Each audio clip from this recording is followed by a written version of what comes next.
Olá pessoal, tudo bem? Aqui estou eu de novo para nós falarmos mais um pouco sobre a palavra de Deus.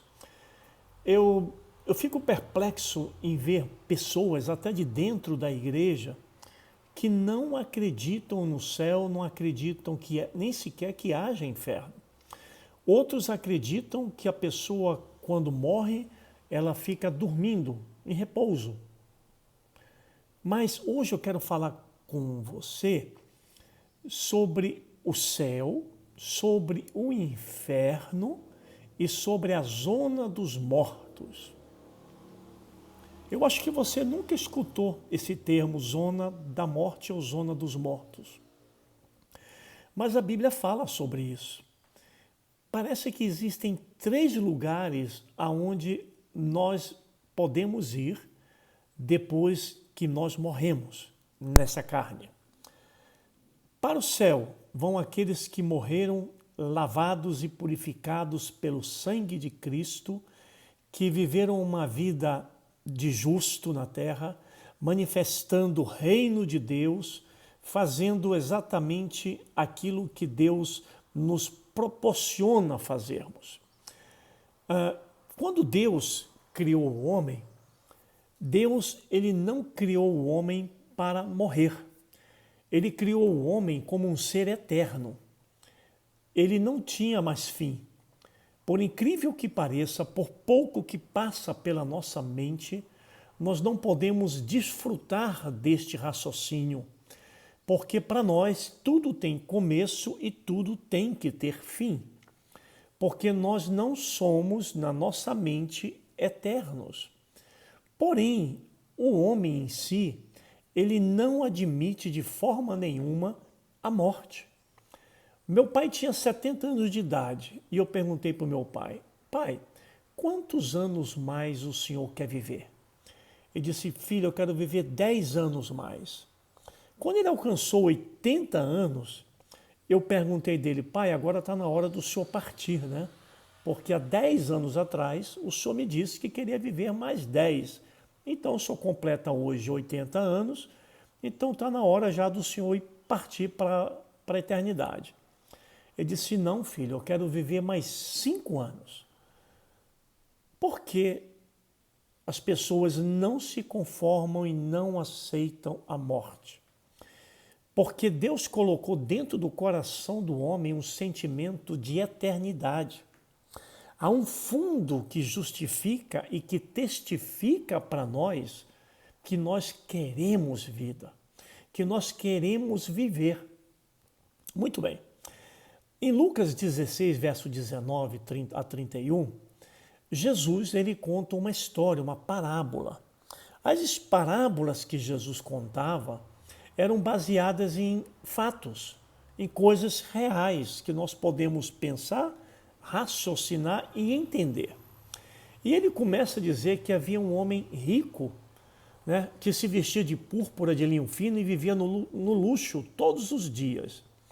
Mas havia no portão deste homem um mendigo chamado Lázaro, que era coberto de feridas. Este ansiava comer o que caía da mesa do rico. Até os cães vinham para lamber as suas feridas. Chegou um dia que o mendigo morreu, e os anjos o levaram para junto de Abraão.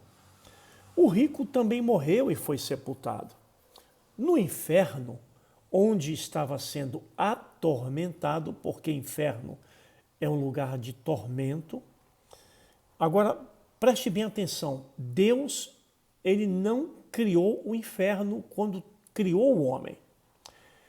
Na finalização da criação de Deus, não havia inferno. Na verdade, não haviam nem os demônios ainda. Porque o inferno ele foi criado para Satanás e os seus anjos. Para que o homem criaria o inferno se não haviam demônios, se não havia morte nem transgressão? Não fazia sentido.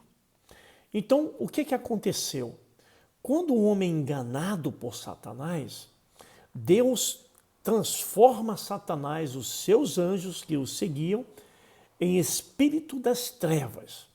Então ele cria um lugar para depositar e colocar nas profundezas do abismo esses demônios.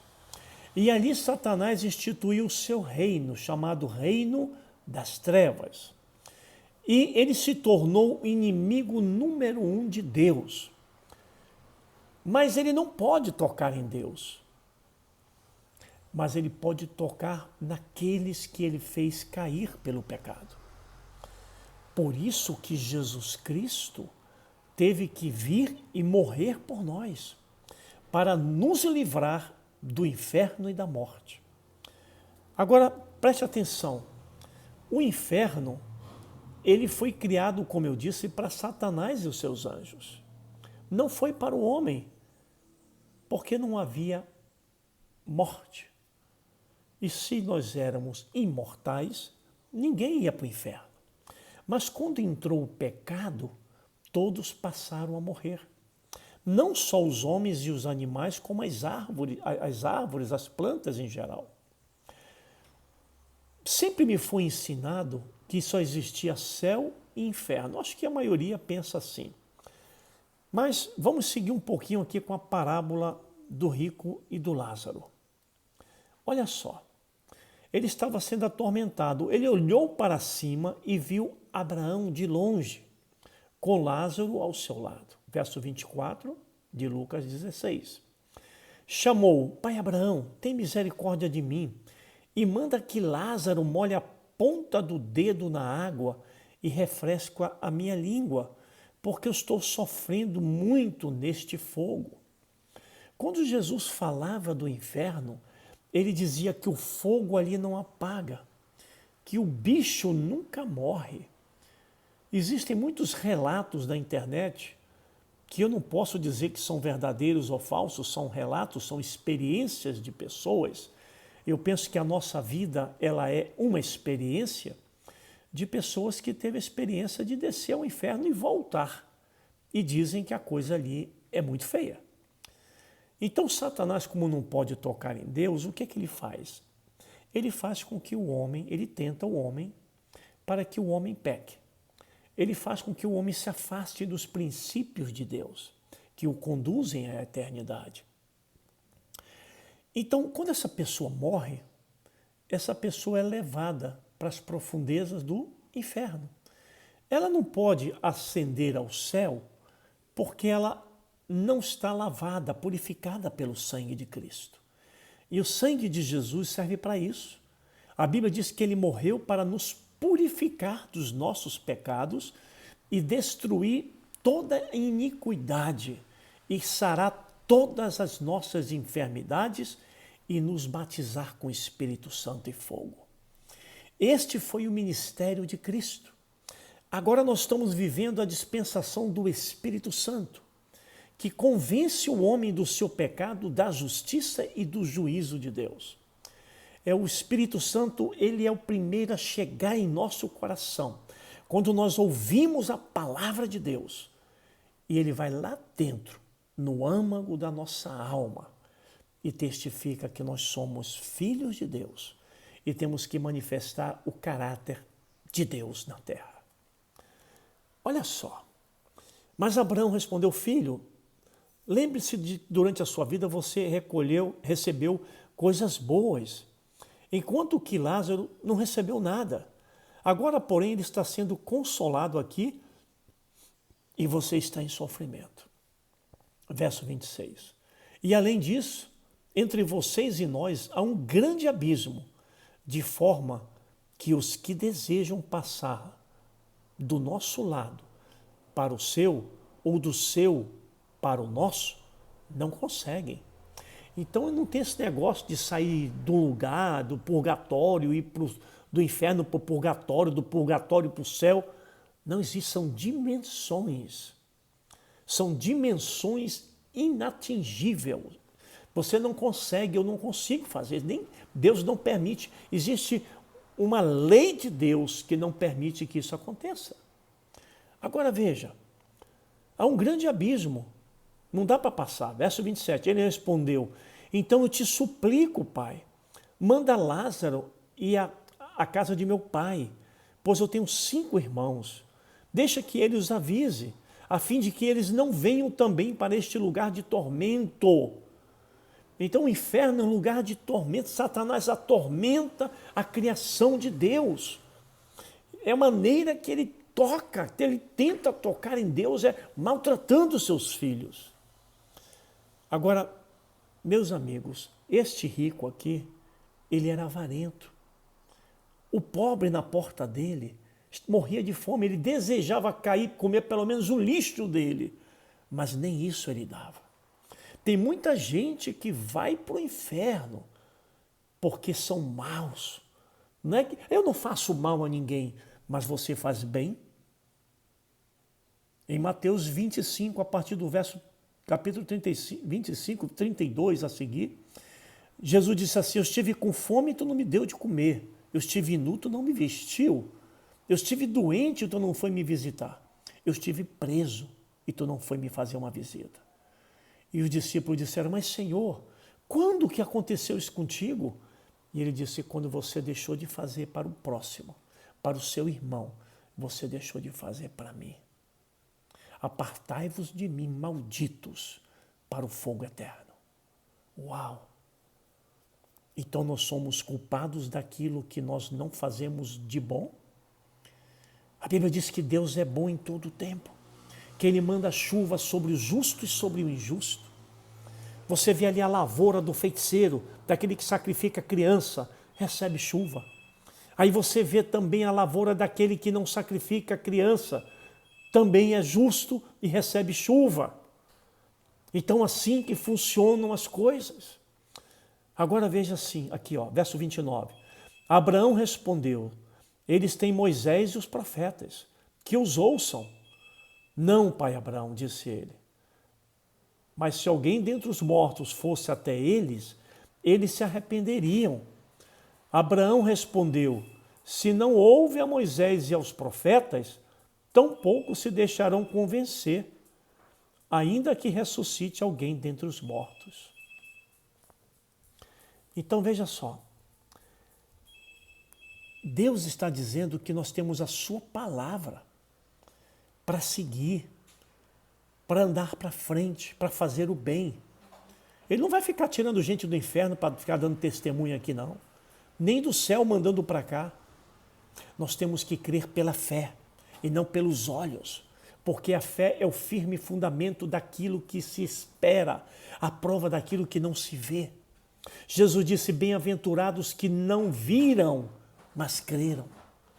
Então nós somos movidos por fé. A nossa esperança está na verdade da Bíblia.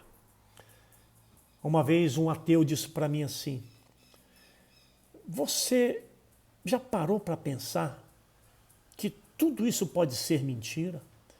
Que não existe o céu, que não existe o inferno, que tudo é coisa da cabeça do homem, morreu, acabou. Eu disse: já pensei sim. Eu disse: e você já pensou que se tudo isso for verdade, o que vai acontecer contigo? Sabe o que ele disse? Eu estou ferrado. Eu disse: mas eu estou bem, porque eu creio que é verdade. Porém, se não for, eu não vou me arrepender, que eu vou deixar de existir. Morreu, acabou. Tremendo, né? Esse pensamento que Deus coloca no nosso coração, na nossa mente, expressa quem Ele é. Um Deus presente, um Deus eterno. Em Mateus 13, 47 a 50, ele fala sobre o reino dos céus. E diz que é ainda como uma rede que é lançada no mar e apanha toda sorte de peixes. Quando está cheio, os pescadores a puxam para a praia. Então se assentam junto aos peixes bons, colocam os peixes bons em cestos, mas jogam fora os ruins. Assim acontecerá no fim desta era. Os anjos virão e separarão os perversos dos justos e lançarão aqueles na fornalha ardente, onde haverá choro e ranger de dentes. Perceberam? Deus, ele é seleto, ele escolhe, ele gosta de coisa boa como nós. Quando nós vamos à feira comprar um tomate, a gente olha o tomate, se não tem bicho, se não está batido, se está perfeito. Nós escolhemos os melhores e levamos para casa. Deus vai escolher os melhores. aqueles que se arrependeram, que mudaram o seu caminho, que permitiram que o Espírito Santo entrasse na sua vida. E como é que o Espírito Santo entra na vida de uma pessoa? Crendo em Jesus Cristo como seu Salvador, sendo batizado em seu nome nas águas. Então o Senhor nos dá direito de receber o Espírito Santo.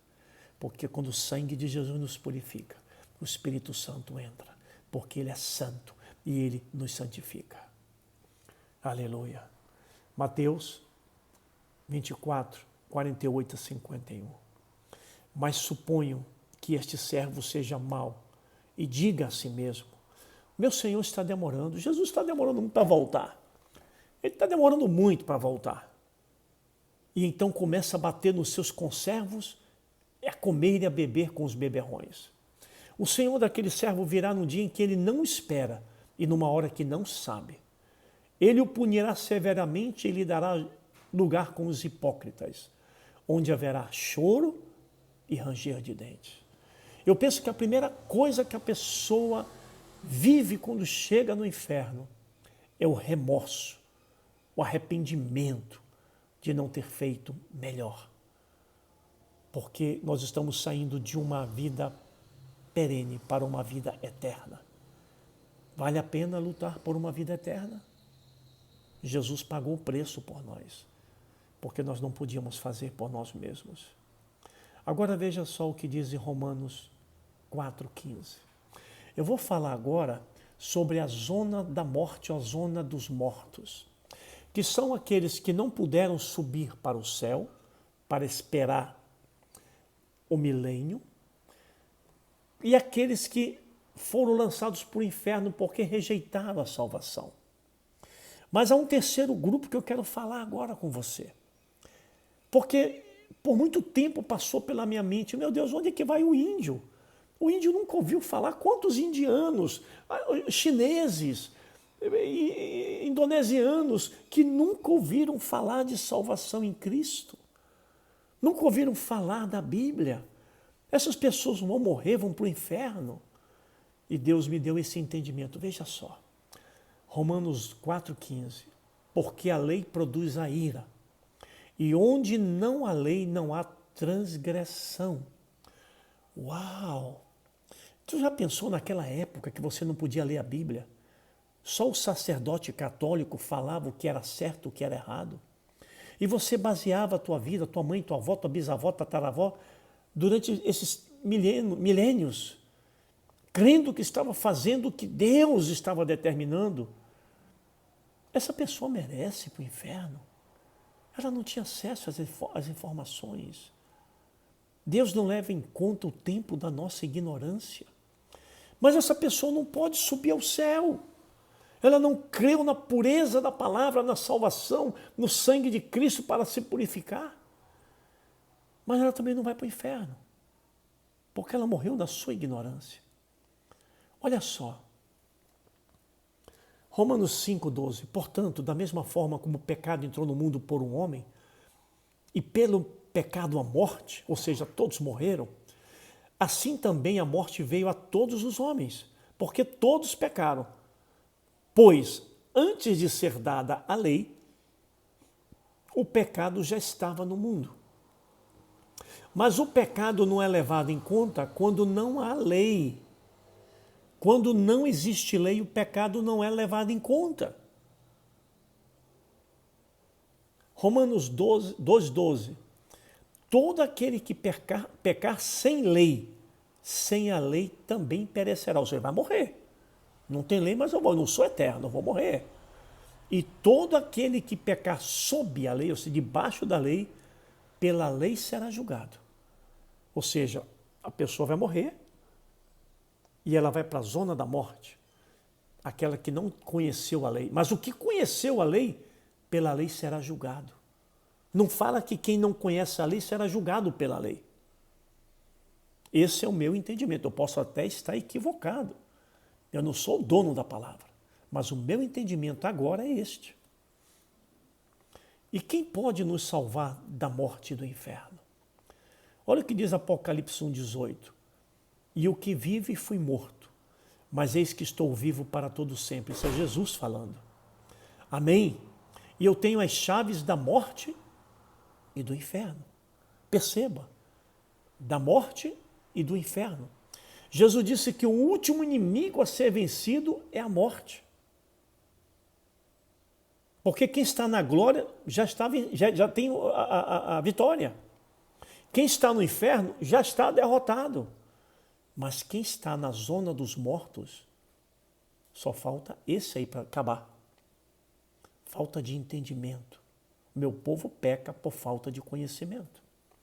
João 14,6, disse-lhe Jesus, eu sou o caminho, não é um dos caminhos.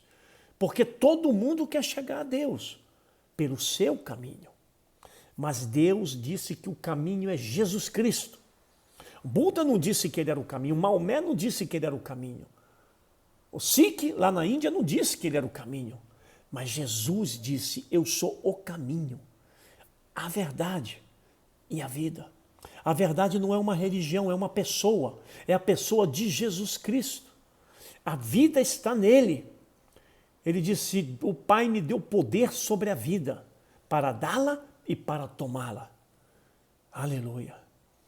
Ninguém vem ao Pai senão por mim, Jesus disse. Ninguém vem porque ele está com o Pai. Ninguém vem ao Pai. Ou seja, ninguém chega lá sem passar por mim. Ninguém tira este mérito do Filho de Deus. Nenhuma religião pode anular o que ele fez. João capítulo 1, verso 12 e 13, olha o que diz. Contudo, aos que receberam Jesus, aos que creram em seu nome, no nome de Jesus, que quer dizer, eu sou o Salvador, Yeshua, eu sou o Salvador. Deu-lhes o direito, isso é um direito de se tornarem filhos de Deus. Quer dizer que quando Adão pecou, ele perdeu a filiação. Ele passou a ser criação. Mas quando nós cremos em Jesus, nós recebemos novamente o direito de nos tornarmos filhos de Deus. A Bíblia diz que nós somos herdeiros de Deus e co-herdeiros em Cristo. Jesus nos trouxe de volta para o Pai. Nós somos co-herdeiros em Jesus Cristo. Filhos adotivos. Em Roma, uma criança adotada nunca podia ser deserdada. E a Bíblia diz que nós somos filhos por adoção. Ou seja, aqueles que estão em Cristo jamais perderão a sua herança. Que maravilhoso esse Jesus. Os quais não nasceram por descendência natural. Ele fala de um novo nascimento. O nascimento da alma. Porque a Bíblia diz que a alma que pecar, esta morrerá. Então Jesus disse, é necessário nascer de novo. Da água e do Espírito. Mas isso não é reencarnação. Isso é transformação. De criação para filiação. Não nasceram pela vontade da carne, nem pela vontade de algum homem, mas nasceram de Deus. Este é o nascimento do Espírito, nascer de Deus, neste novo reino que chama-se Reino de Jesus Cristo. O Nicodemos chegou para Jesus e Jesus disse para ele, olha Nicodemos, você tem que nascer de novo. E ele disse assim, mas como? Vou voltar para o ventre da minha mãe? E Jesus declarou, digo a verdade, ninguém pode ver o reino de Deus se não nascer de novo. Que não nascer da água e do Espírito. A água é batismo. Do Espírito, o Espírito Santo está em letra maiúscula. Ruach Kadosh, o Espírito Santo. Quando nós cremos em Jesus, somos batizados, nós somos salvos. Porque o batismo não é uma confissão pública. O batismo é um ato profético de um novo nascimento. Morreu o velho homem e nasce um novo homem. Um homem que vai ser guiado pelo Espírito, que é escravo da justiça. Antes escravo do pecado, agora escravo da justiça. Romanos 10, 9.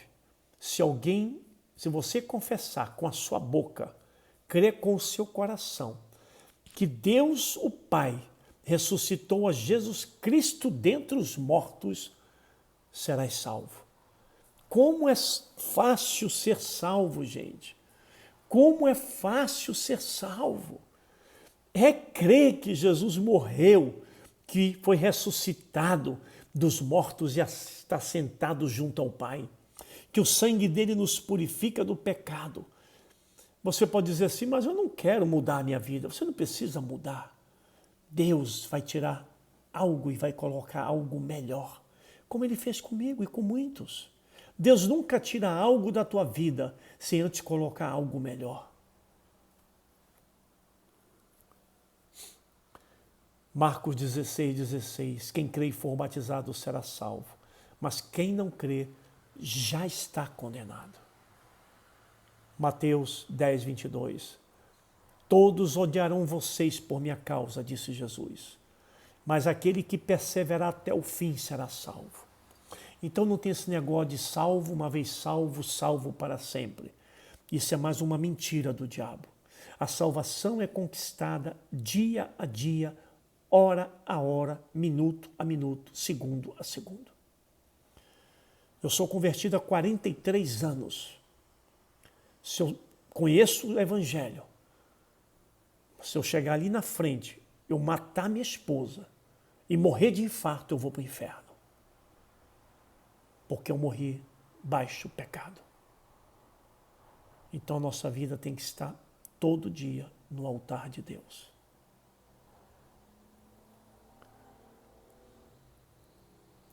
Salmo 9:17. Os ímpios serão lançados no inferno e todas as nações que se esquecem de Deus. Nações inteiras serão lançadas no inferno, porque deixaram Deus para trás. Tiraram Deus das escolas, as orações da escola, o patriotismo das escolas. E quando se tira a luz de um lugar, as trevas prevalecem. E aí você vê os bullying nos colégios, os assassinatos de crianças, criança matando criança, porque não tem o temor de Deus, o amor de Deus no coração. Apocalipse 20:11.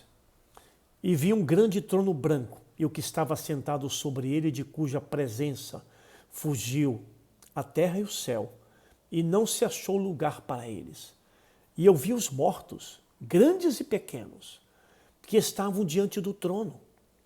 E abriram-se os livros. E abriu outro livro, que é o da vida. Veja, então um livro da vida e tem outros livros. E os mortos foram julgados pelas coisas que estavam escritas nos livros, segundo as suas obras. E deu o mar os mortos que nele havia. E preste atenção. E a morte e o inferno deram os mortos que nele havia. E foram julgados segundo, cada um segundo as suas obras. Você vê que tem diferença? Primeiro, tem dois julgamentos. Tem os que estão no livro da vida, que são julgados pelas suas obras. Depois, os que estão mortos e no inferno. E diz assim, ó, e a morte e o inferno foram lançados no lago de fogo. Esta é a segunda morte. É a morte final da alma, do ser espiritual. Satanás, ele não mata uma pessoa no inferno, ele não tem poder para matar, só para atormentar. Agora, o que vai acontecer com as pessoas que estão na zona da morte? Serão julgadas pelas suas obras. Ei, peraí, eu era um bom índio. Eu cuidava da minha tribo, da minha família, eu era amoroso. Beleza. De lado. Eu era um cara mau, eu matava, eu roubava, eu trucidava os animais. Porque tem gente que maltrata animal e pensa que não é pecado. Toda maldade é condenada. Agora preste atenção, meus irmãos. E o que vai acontecer com essas pessoas da zona da morte que serão, vamos dizer assim, perdoadas? Que não serão lançadas no lago de fogo, que não terão a segunda morte. Eu, coisa da minha cabeça, acredito que elas estarão no milênio do lado exterior da Nova Jerusalém. A Bíblia diz que nós reinaremos 1000 anos com cetro de ferro às nações. Cetro de ferro é autoridade, força e poder. Então Deus ele vai distribuir cidades para nós administrarmos, para ensinarmos as pessoas a palavra de Deus. Depois de 1000 anos, Satanás, a Bíblia diz que ele será solto e tentarão as nações. Então durante 1000 anos elas vão ser evangelizadas. Não vai haver morte no milênio. É o reino de Jesus. Então, o que nós temos que fazer? Falar do amor de Deus para as pessoas, da salvação em Cristo Jesus, porque só há o caminho, a verdade e a vida em Jesus. Que Deus abençoe a tua vida. Que você seja um desses que vai ressuscitar com boas obras, que vai morar no céu por um tempo. Não pensa que a gente vai morar eternamente no céu, que isso não é verdade. A Bíblia diz que depois do milênio haverá um novo céu e uma nova terra. E não haverá oceano, porque vai ter tanta gente nessa terra que não vai ter oceano, não vai poder ocupar esse espaço. Deve haver muitos rios e tudo mais, mas nós vamos morar na nova terra que Deus vai criar para os seus escolhidos, para aqueles que venceram, que batalharam com tudo que puderam. Que Deus abençoe a tua vida, abençoe a tua família. Eu repreendo da tua casa todo o mal, toda a peste, todo o vírus da Covid, qualquer outro vírus, qualquer enfermidade.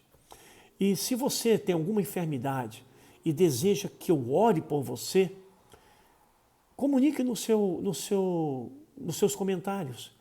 Eu vou deixar o meu e-mail, você pode enviar um e-mail com o seu telefone e eu vou ligar para você para orar por você. Eu tenho orado por muitas pessoas enfermas e Deus tem curado. Agora há pouco um amigo meu estava matando um morcego em casa e ele caiu de costas e machucou as costas. E ele estava há alguns meses, 3 ou 4 meses, com muita dor e tinha dificuldade para dormir. Então ele me ligou para buscar um número de um quiroprata. E eu disse, me liga que eu vou orar por ti. Vamos pedir primeiro ajuda a Deus. Ele disse, tá bom, eu vou te ligar mais tarde. Me ligou e eu orei por ele. E na hora ele foi curado. E agora no dia do amigo, antes de ontem, ele me mandou uma mensagem de voz dizendo que eu sou um bom amigo dele e que eu orei por ele e que ele não sente mais dor desde aquele dia. Eu orei também por um pastor amigo meu que não podia mais caminhar, não podia fazer as caminhadas dele e também com muitas dores no lombar. E imediatamente eu orei, ele já saiu para caminhar e voltou e disse, olha, eu estou curado, não tem mais inchaço no meu tornozelo, a minha coluna não dói mais. Então nós cremos no poder de Deus. E nosso Deus, ele não é Deus de perto, ele é Deus de perto e ele é Deus de longe. É isso que diz a Bíblia.